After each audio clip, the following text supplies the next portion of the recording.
Hello dear friends, एक बार फिर से स्वागत है। आज की जो हमारी कहानी है वो है दुख का कारण। तो चलिए कहानी शुरू करते हैं। एक शहर में एक आलीशान और शानदार घर था। वह शहर का सबसे खूबसूरत घर माना जाता था। लोग उसे देखते तो तारीफ के बिना नहीं रह पाते। एक बार घर का मालिक किसी काम से कुछ दिनों के लिए शहर से बाहर चला गया। कुछ दिनों बाद जब वह वापस लौटा तो देखा कि उसके मकान से धुआं उठ रहा है। करीब जाने पर उसे घर से आग की लपटें उठती हुई दिखाई पड़ी। उसका खूबसूरत सा घर जल रहा था। वहाँ तमाशबीनों की भीड़ जमा थी, जो उस घर के जलने का तमाशा देख रहे थे। अपने खूबसूरत घर को अपनी ही आंखों के सामने जलता हुआ देख वह व्यक्ति चिंता में पड़ गया। उसे समझ नहीं आ रहा था कि अब क्या करे, कैसे अपने घर को जलने से बचाए। वह लोगों से मदद की गुहार लगाने लगा कि वे किसी भी तरह उसके घर को जलने से बचा लें। उसी समय उसका बड़ा बेटा वहाँ आया और बोला, पिताजी घबराइए मत, सब ठीक हो जाएगा। इस बात पर कुछ नाराज होता हुआ पिता बोला, कैसे ना घबराऊं, मेरा इतना खूबसूरत घर जल रहा है। बेटे ने उत्तर दिया, पिताजी माफ़ कीजिएगा, एक बात मैं आपको अब तक नहीं बता पाया था।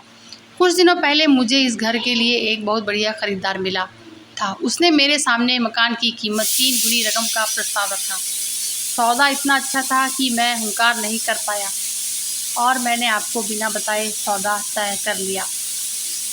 यह सुनकर पिता की जान में जान आई।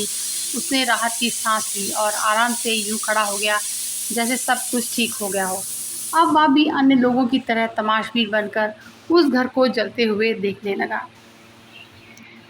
तभी उसका दूसरा बेटा आया और बोला, पिताजी हमारा घर जल रहा है और आप हैं कि बड़े आराम से यहाँ खड़े होकर इसे जलता हुआ देख रहे हैं। आप कुछ करते क्यों नहीं?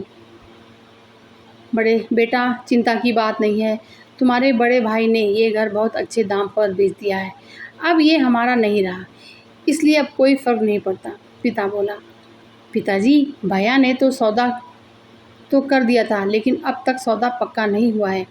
अभी हमें पैसे भी नहीं मिले हैं। अब बताइए इस जलते हुए घर के लिए कौन पैसे देगा? ये सुनकर पिता फिर से चिंतित हो गया और सोचने लगा कि कैसे आग की लपटों पर काबू पाया जाए। वह फिर से पास खड़े लोगों से मदद की गुहार लगाने लगा।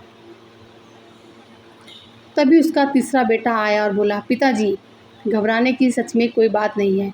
मैं अभी उस आदमी से मिलकर आ रहा हूँ जिससे बड़े भाई ने मकान का सौदा किया था। उसने कहा है कि मैं अपनी जुबान का पक्का हूँ। मेरे आदर्श कहते हैं कि चाहे जो भी हो जाए अपनी जुबान पर कायम रहना चाहिए। इसलिए अब जो हो जाए, जुबान दी है तो घर ज़रूर लूँगा और उसके पैसे भी दूँगा।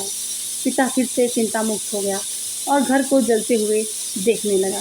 तो फ्रेंड्स, ये थी हमारी आज की कहानी। कहानी सुनने के लिए आपका बहुत बहुत शुक्रिया।